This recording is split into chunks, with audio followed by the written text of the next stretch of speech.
जो आपने हमें दिया है और जो भी हम इस संडे स्कूल में सीखेंगे वो हम अपने जीवन में लागू करने पर यीशु मसीह के नाम से मांगते हैं, आमीन। तो आइए हम सब मिलकर प्रभु की स्तुति करें।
दोस्तों, आज हम बाइबल में से अब्राहम और सारा के जीवन में से कुछ बातों को सीखेंगे कि कैसे प्रभु उनके लिए वफादार रहा और कैसे उनके जीवन में अपने हर एक वचन को पूरा किया। एक बार परमेश्वर ने अब्राहम को दर्शन दिया और कहा, अपने देश, अपने कुटुंबियों और अपने पिता के घर को छोड़कर उस देश में चला जा जो मैं तुझे दिखाऊंगा।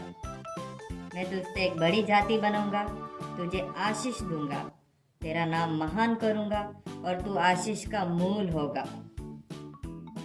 परमेश्वर यहोवा के कहे हुए वचन के अनुसार अब्राहम आज्ञा मानकर अपनी पत्नी सारा और भतीजे लूत को लेकर घर से निकल पड़ा और कनान देश में पहुंचता है।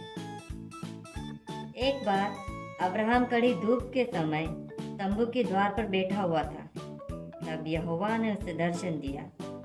उसने आंख उठाकर दृष्टि की तो देखा कि 3 पुरुष उसके सामने खड़े हैं।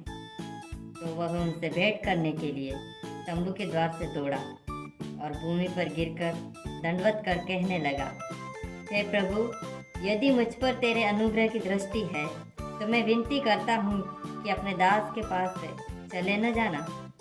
मैं थोड़ा सा जल लाता हूँ जिससे आप अपने पांव धोकर इस वृक्ष के नीचे विश्राम करें। फिर मैं कुछ रोटी लेकर आता हूँ जिससे आप खाएं और तृप्त हों, और उसके पश्चात आप यहाँ से आगे बढ़े। वे अब्राहम की बात मानकर वहीं रुक गए। जब अब्राहम ने उन्हें खाना खिला दिया तो उन्होंने अब्राहम से पूछा, तेरी पत्नी सारा कहाँ है? अब्राहम ने उत्तर दिया, वो तंबू में है। परमेश्वर ने अब्राहम से कहा, मैं वसंत ऋतु में निश्चय तेरे पास फिर आऊंगा और तेरे एक पुत्र उत्पन्न होगा। अब्राहम की पत्नी सारा यह सुनकर हंसने लगी और कहने लगी कि मैं बूढ़ी हूँ और मेरा पति भी बूढ़ा है, तो इस उम्र में क्या उसे यह सुख प्राप्त होगा? तब परमेश्वर ने कहा, क्या यहोवा के लिए कोई काम कठिन है? मैं नियत समय पर आऊंगा और तेरे एक पुत्र उत्पन्न होगा। अपने कहे हुए वचन के अनुसार परमेश्वर ने अब्राहम के साथ अपनी प्रतिज्ञा पूरी की और ठहराए हुए समय पर अब्राहम के एक पुत्र उत्पन्न हुआ जिसका नाम इसहाक रखा गया। तो बच्चों, इस कहानी से हमने सीखा है, प्रभु जो कहता है वो पूरा करता है। जैसे प्रभु अब्राहम के लिए वफादार रहा है, वैसे ही प्रभु हमारे लिए भी हर दिन हमेशा वफादार रहता है। किन किन बातों में प्रभु हमारे लिए वफादार है? हमारे सारे पापों को क्षमा करने में प्रभु वफादार है। जैसे वचन में लिखा है, 1 यूहन्ना 1:9 में लिखा है, यदि हम अपने पाप को मान ले तो वो हमारे पापों को क्षमा करने में और हमें सब अधर्म से शुद्ध करने में विश्वास योग्य और धर्मी है।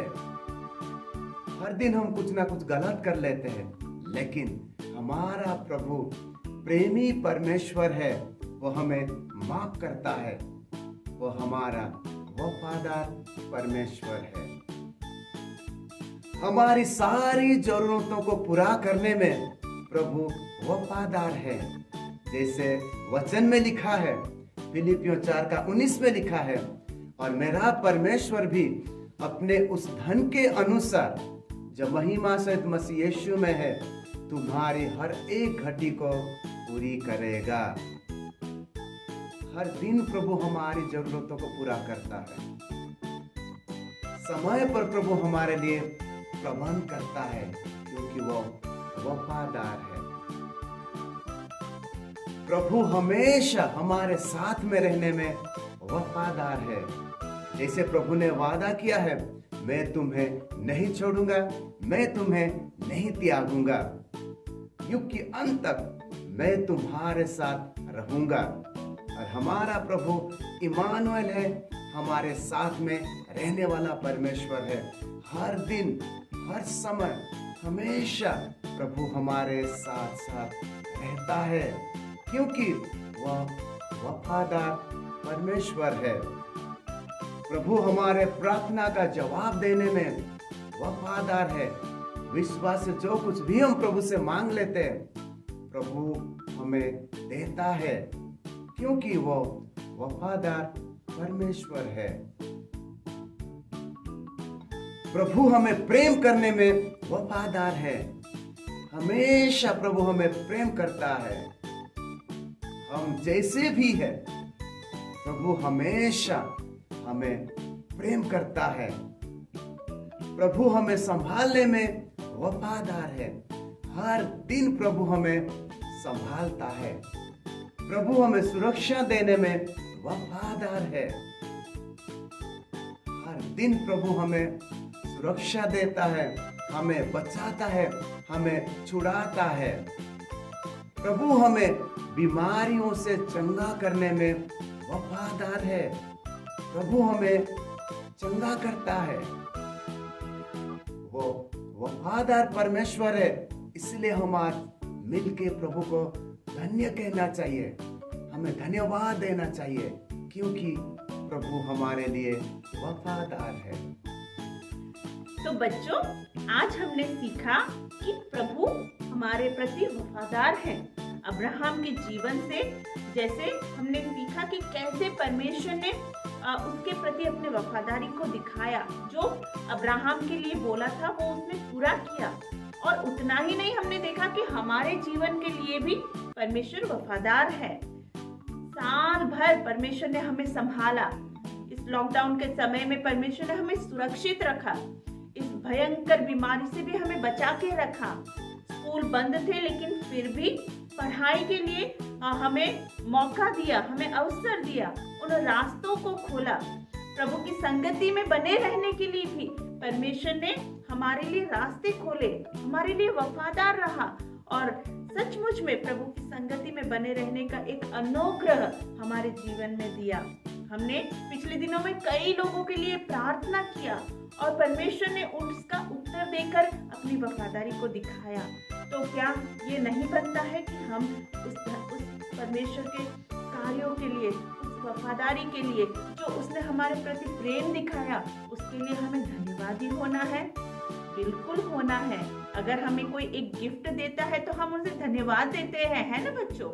तो परमेश्वर ने भी हमारे जीवन के लिए हर पल में, हर दिन में हमारे लिए अद्भुत कार्य प्रभु करता है, हमारे लिए वफादार है। और इसीलिए हमें भी उससे सीखना है और हमें भी उसके प्रति धन्यवादी होना है, क्योंकि प्रभु को ये अच्छा लगता है, प्रभु को ये भाता है। तो बच्चों, आइए बाइबल की कुछ आयतों को पढ़ के हम परमेश्वर को धन्यवाद दें। भजन संहिता 103 का 1 से लेकर 5 तक। हे मेरे मन, यहोवा को धन्य कह, और जो कुछ मुझ में है वह उसके पवित्र नाम को धन्य कहे।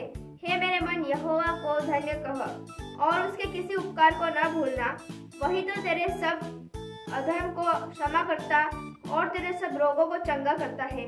वही तो तेरे प्राण को नष्ट होने से बचा लेता है और तेरे सिर पर करुणा और दया का मुकुट बांधता है। वही तो तेरी लालसा को उत्तम पदार्थों से तृप्त करता है, जिससे तेरी जवानी उकाब के समान नहीं हो जाती है।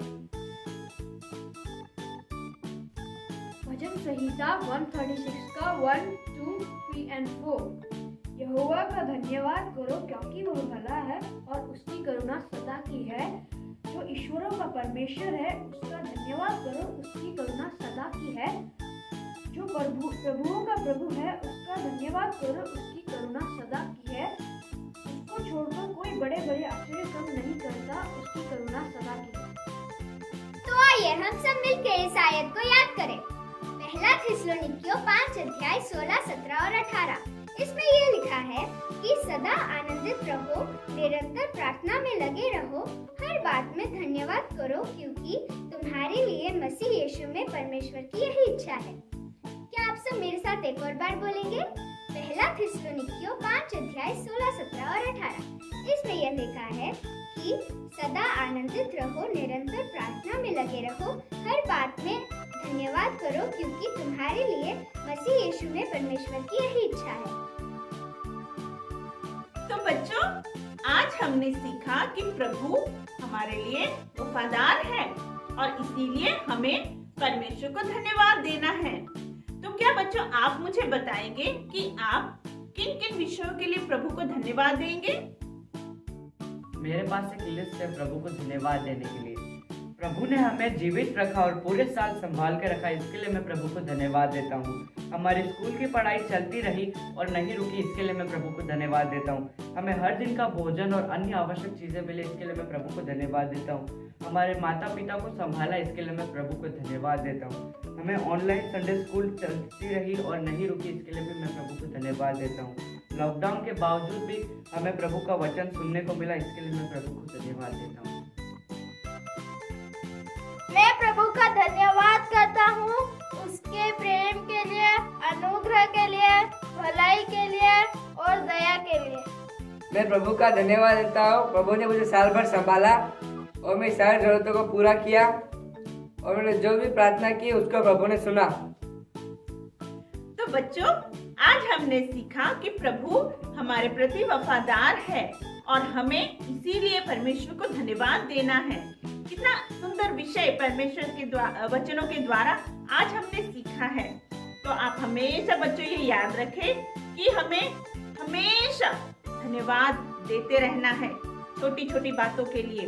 और एक बात हमेशा याद रखें कि आप जब सोने जाएं उससे पहले दिन भर में जो कुछ भी हुआ ऐसी कोई 5 बातों के लिए आप हमेशा प्रभु को धन्यवाद दें और फिर सोए। तो आइए हम प्रार्थना करें। प्यारे प्रभु, हम आपका धन्यवाद देते हैं प्रभु जी, इस सुंदर विषय को सीखने का अवसर प्रभु आपने हमें दिया। हमेशा प्रभु हम आपके प्रति धन्यवादी बने रहे। इसके लिए प्रभु आप हम पर दया कीजिए। आदर, महिमा, मान और गौरव प्रभु हम आपको देते हैं, मांगते प्रभु यीशु के पवित्र और सामर्थी नाम से स्वर्गीय पिता, आमीन।